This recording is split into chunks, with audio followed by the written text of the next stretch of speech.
मुफ्ती साहब का समर्थन करते हैं, मुफ्ती साहब पर गलत इल्जाम लगे हैं। और जिन लोगों ने भड़काऊ भाषण आज से देते चले आ रहे हैं, आज 4-5 सालों से, उनके खिलाफ कोई कार्रवाई नहीं होती। हमारे नबी के खिलाफ, नबी की शान में गुस्ताखी की जाती, उन पर कोई कार्रवाई नहीं होती। इजराइल उनके बाप दादा हैं और बाप दादाओं को बुरा कहा जाएगा तो बुरा तो लगना ही है। तो जिसके बाप दादा थे इजराइली तो उनको बुरा लग रहा है, और जिनके नहीं उनको कोई फर्क नहीं पड़ता।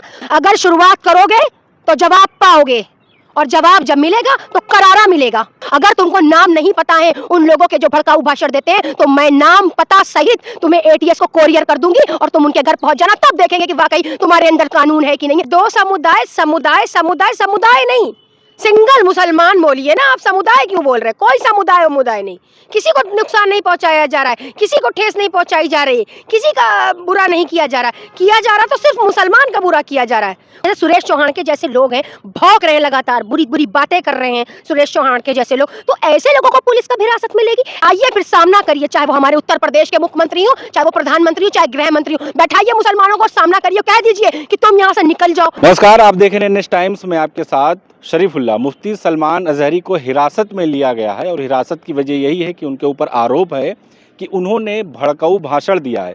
20 सेकंड की एक क्लिप को हवाला देते हुए गुजरात एटीएस ने उन्हें हिरासत में लिया।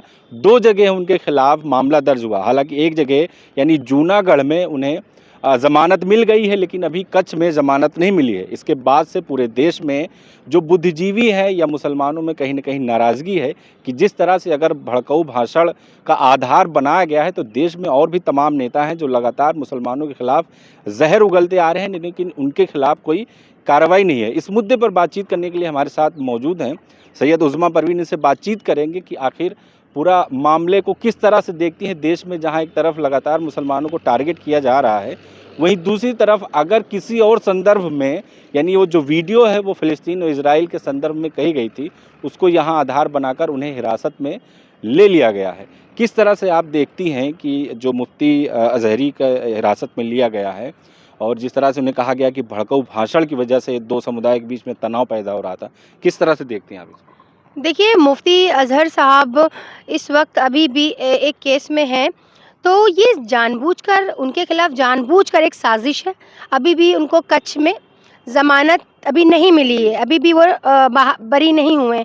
लेकिन ये जानबूझकर कभी जूनागढ़ में चले, ठीक है एक केस था, ये कच्छ का कहाँ से केस आया, और ये नए नए आरोप लगाकर और कभी किसी से जोड़ देते हैं इनका कनेक्शन, बता रहे हैं कि पाकिस्तान से कनेक्शन, ये वो इस तरह की बातें बता रहे। तो ये लोग किस मानसिकता के लोग हैं? और मुझे ये लगता है, क्या हम अपना भरोसा अदालत से उठा लें, या फिर वाकई में इस देश का कानून है, और अगर देश का कानून जिंदा है तो अपने जिंदा होने का सबूत दे। कह रहे हैं कि भड़काऊ भाषण 2 समुदाय के बीच में तनाव पैदा कर रहे थे इनके भाषण से।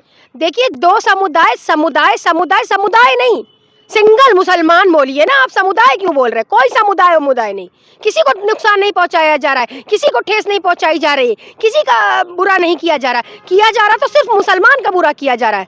कोई समुदाय को, किसी को कोई ठेस नहीं पहुंचा रहा है। मुसलमानों को मारा जा रहा है, लाठियां चल रही हैं, मस्जिदें तोड़ी जा रही, मजार तोड़े जा रहे, मदरसे तोड़े जा रहे। अभी आपने कल देखा कि उत्तराखंड में किस तरह हल्द्वानी में औरतों पर लाठी चार्ज करी है।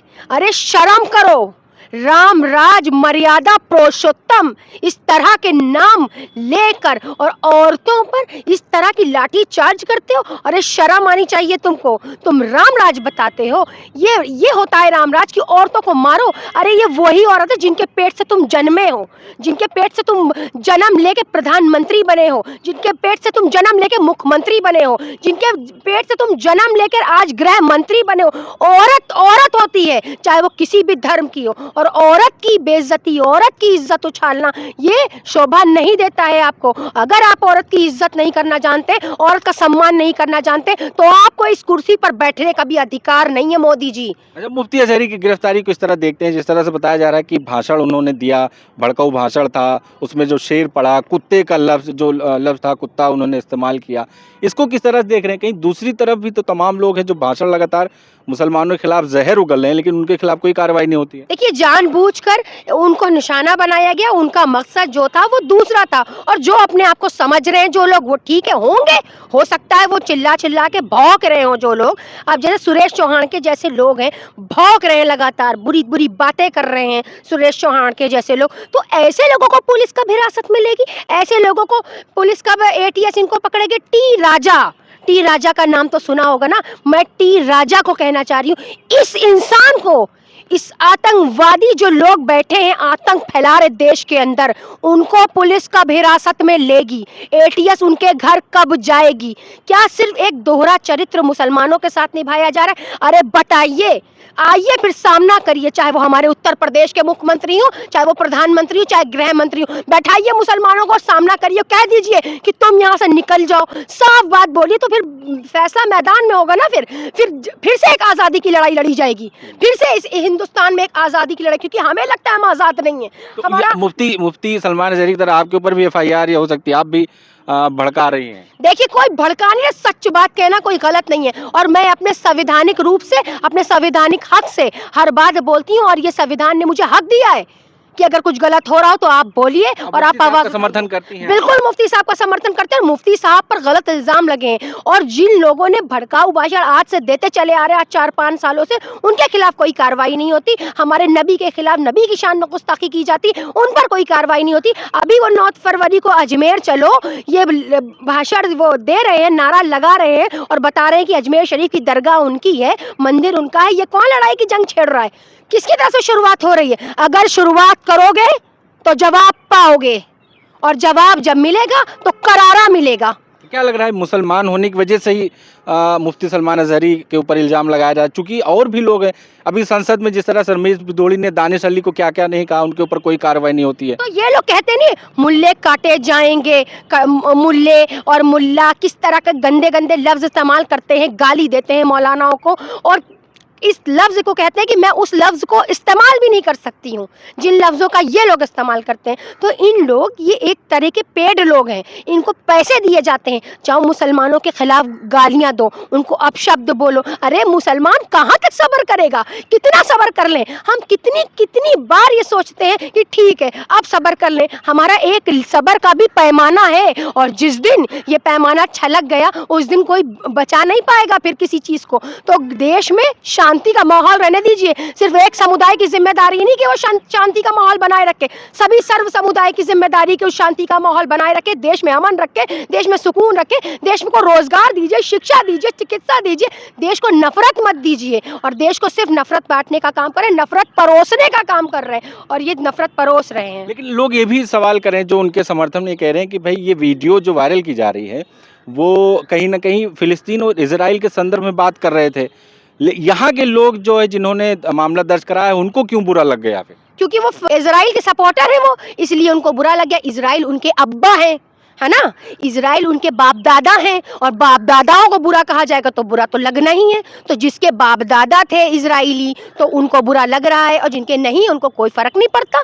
तो जो लोग जानबूझकर ये कह रहे हैं कि जो है क्या नाम है, मुफ्ती अजहरी साहब ने, सलमान साहब ने कि गलत वो किया या भड़काऊ भाषण दिया, तो वो जो उन्होंने किया वो जो था जैसा था, और जिसको लग रहा है तो हाँ उसी को कहा। जिसको लग रहा है कि उन्होंने उसको ये लफ्ज इस्तेमाल किया, उसके लिए वाकई उसी के लिए इस्तेमाल किया होगा। अब तो मैं इस मुद्दे को इसी तरह से कहूँगी कि वाकई में जिनको बुरा लग रहा है, वाकई वो इस चीज़ से तिलमिला उठे, क्योंकि वो ऐसे हैं, वाकई वो भौंक रहे हैं, और उनकी भौंकना जायज़ है, क्योंकि उनको लग रहा है वो वही है।